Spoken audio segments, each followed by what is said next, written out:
Assalamualaikum warahmatullahi wabarakatuh. Sebelumnya perkenalkan nama saya Lil Rabani dengan NIM 1010 9 10 92 400 009. Saya dari Prodi Teknik Elektro Angkatan 24. Di sini saya akan membahas materi pertemuan ke-9 teknik pengukuran dan akuisisi data. Jadi untuk materinya langsung saja kita jelasin. Nah, untuk materi ke-9 itu di pertemuan 9 itu ada pemakaian konsep ADC dalam pembuatan multimeter digital. Jadi multimeter itu apa sih? Jadi multimeter itu adalah alat ukur yang kita pakai untuk mengukur tegangan listrik, arus listrik, dan tekanan atau resistansi. Nama lainnya itu adalah avometer, ampere volt ohmmeter, yang dapat mengukur tegangan voltmeter, arus, ampermeter maupun hambatan atau ohmmeter. Jadi multimeter itu dapat mengukur listrik AC maupun DC. Jadi dia itu punya dua kategori multimeter, ada dua kategori maksudnya. Jadi yang pertama itu ada digital multimeter dan analog multimeter. Jadi apa itu multimeter digital? Jadi multimeter digital itu adalah alat ukur yang memperagakan eh, suatu pengukuran dalam bentuk angka diskrit. Jadi bentuknya nilainya langsung muncul nilai yang itu, bukan jarum. Ini contohnya ini kalau yang ini analog. Angka diskrit sebagai pengganti defleksi jarum penunjuk pada skala kontinu dalam alat ukuran analog. Jadi dia tuh menggabungkan kemampuan pengujian meter tugas tanggal, yaitu voltmeter, ammeter untuk mengukur arus listrik, dan ohmmeter untuk mengukur hambatan. Untuk tampilannya seperti ini. Nah, ada tombolnya. Untuk yang pertama itu ada display, kedua ada tombol. Yang ketiga adalah dial atau rotary switch, ganti nih kita mengukur apa gitu. Kemudian ada soket soket inputnya. Jadi untuk arsitekturnya seperti ini. Jadi pada prinsipnya itu, jadi arsitektur multimeter itu yang presisi itu tidak berbeda dengan handle yang berbiaya rendah. Elemen penting ini DMM itu adalah ADC. Akurasi ADC, panjang skala, resolusi, dan kecepatan itu sangat bervariasi dari satu desain instrumen ke lainnya. Nah, ini phone input, set, kita jadi seperti ini. Untuk bentuk ini. Untuk waktu pengukuran.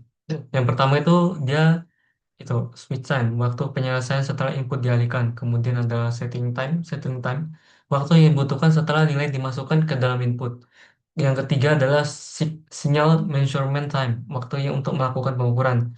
Kemudian ada auto zero time, waktu untuk keadaan 0 meter.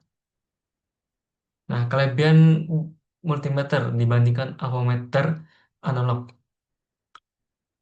Jadi yang pertama itu yang digital. Jadi hasil pengukuran itu dia ditampilkan dalam bentuk angka, sehingga lebih akurat dan mudah kita bacanya. Terus yang kedua itu menghindari kesalahan paralaks. Yang ketiga ada respon cepat, skala ditentukan secara otomatis. Kemudian fasilitas penyimpanan hasil pengukuran, harga lebih mahal, tentunya lebih mahal ya dibandingkan yang analog. Kemudian nilai 0 ohmnya itu tidak pernah diatur ulang untuk setiap rentang pengukuran. Kemudian ada rentang ohm hingga 20 mega ohm. Lanjut ke analog. Analog itu jadi hasil pengukurannya itu dengan skala jarum gitu, nunjuk-nunjuk gitu. Sehingga kita tuh agak sulit kalau bacanya berapa gitu yang keluar nilainya. Dapat menunjuk fluktuasi arus listrik. Skala harus ditentukan dengan benar agar mendapat bacaan yang tepat. Kemudian harga lebih murah. Kemudian nilai 0 ohm tuh perlu diatur ulang untuk setiap rentang pengukuran. Rentang ohm tuh hingga R kali 10.000 ohm sebagai faktor pengali. Lanjut ke karakteristik statik DMM dan avometer analog. Kalau digital, dia memiliki akurasi yang lebih tinggi. Tipikalnya itu 0,5% masalah akurasi. Kemudian analog itu dia memiliki akurasi itu lebih rendah, sekitar 3%. Kemudian resolusi. Kalau digital tuh ditentukan dalam digit resolusi, sering ditentukan. Kemudian kalau analog itu dibatasi oleh lebar penunjuk skala atau vibrasi jarum. Kemudian kalibrasi nol dan jumlah rentang pengukuran. Kemudian ada sensitivitas dan impedansi input. Jadi yang digital itu resistansi konstan minimal 1 atau 10 mega ohm. Kemudian ada sensitivitas analog itu minimal 20 kilo ohm per volt. Jadi lanjut ke penggunaan konsep ADC dalam multimeter digital. Nah, bagian alat ukur. Jadi unlock domain pengondisian sinyal pertama, lanjut ke ADC, itu digital domainnya. Jadi terus pengolahan data, lanjut ke displaynya. Nah, blok diagramnya seperti ini. Jadi penerapan pada multimeter digital ADC-nya. Pemilihan operasi. Nah, pemilihan jenis mode di ADC yang tepat untuk multimeter itu ditentukan ada beberapa pertimbangan, yaitu resolusi dan waktu konversinya. Kemudian ada jenis ADC yang paling baik digunakan pada DMA itu adalah SAR ADC dan Flash ADC, kemudian counter RAM ADC. Hmm. Ini blok kerja voltmeternya, input tegangan pertama, kemudian lanjut ke penurunan tegangan setelah lakukan penurunan tegangan, ADC dan pengolahan data, kemudian display. Jadi kalau multimeter digital sebagai voltmeter itu dia eh, sebagai merupakan dasar bagi alat ukur digital lainnya karena ADC itu membutuhkan masukan berupa level tegangan. Jadi kemudian rangkaian penurun tegangan untuk pengaturan batasan masukkan tegangan ADC. Nah, untuk seperti ini contoh cara pengukuran tegangan menggunakan multimeter digital sebagai voltmeter. Lihat sambungan gitu. Resistor. Ukuran tegangan sumber, ukuran tegangan tahanan. Caranya seperti ini.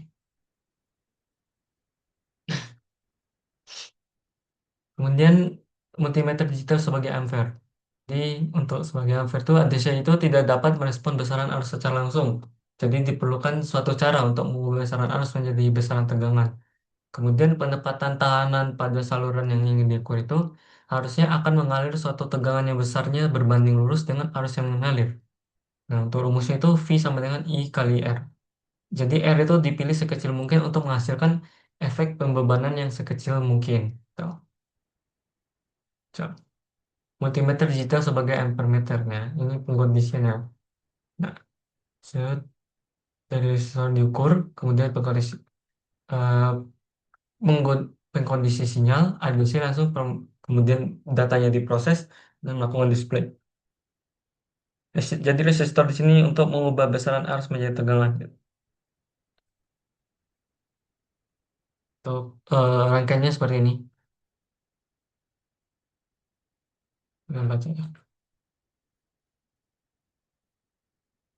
Kemudian ada multimeter digital sebagai ohmmeter.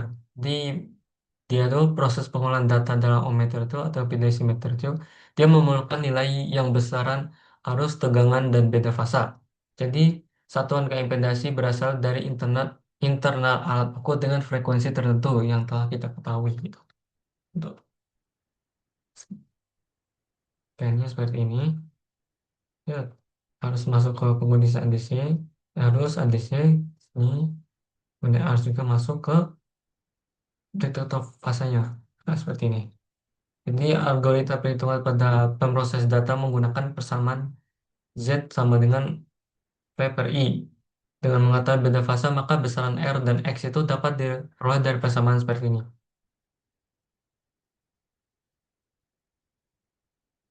Jadi cara mengukurnya seperti ini. Nah, dari ohmmeter ke rangkaiannya, tuh bisa cek. Nah, ini perbedaan antara voltmeter, ampermeter, dan ohmmeter. Jadi voltmeter itu dalam rangkaian rangkaian dalam keadaan on, rangkaian dalam keadaan on, dan ohmmeter itu rangkaian dalam keadaan off saat ukurnya. Dihubungkan secara paralel, sedangkan ampermeter dihubungkan secara seri, dan ohmmeter itu dihubungkan secara paralel. Voltmeter itu tahanan dalam tinggi, tahanan kemudian ampermeter dan tahanan dalam rendah. Kemudian ohmmeter memiliki baterai internal. Kemudian lanjut, yang terakhir itu voltmeter itu memiliki beberapa tekanan seri atau pengalih. Semakin tinggi tegangan, maka R itu semakin besar. Kemudian ampermeter itu memiliki tahanan sen, resistansi rendah pada arus tinggi. Kemudian ada ohmmeter, tegangan baterai tinggi dan semakin sensitif pada hambatan tinggi. Tuh. Lanjut ke wattmeter digital. Jadi wattmeter ini adalah instrumen untuk mengukur power listrik dalam satuan watt untuk rangkaian sirkuit apapun gitu.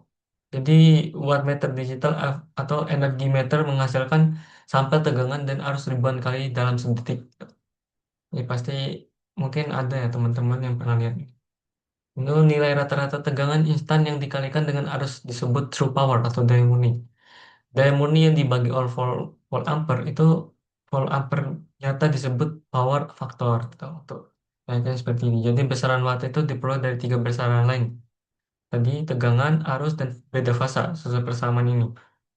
Jadi proses pengolahan data pada wattmeter itu mirip sama ohmmeter. Jadi di mana dia memerlukan nilai dari besaran arus, tegangan, dan beda fasa.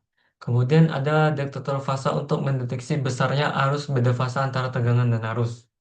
Jadi detektor fasa itu dilakukan langsung oleh pemroses data.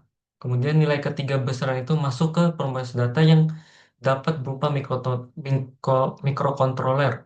Di sini dilakukan algoritma perhitungan daya sehingga dapat diperoleh daya yang yang diukur gitu, yang kita ukur.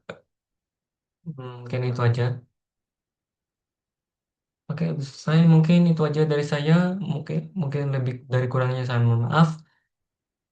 Cukup sekian. Wassalamualaikum warahmatullahi wabarakatuh.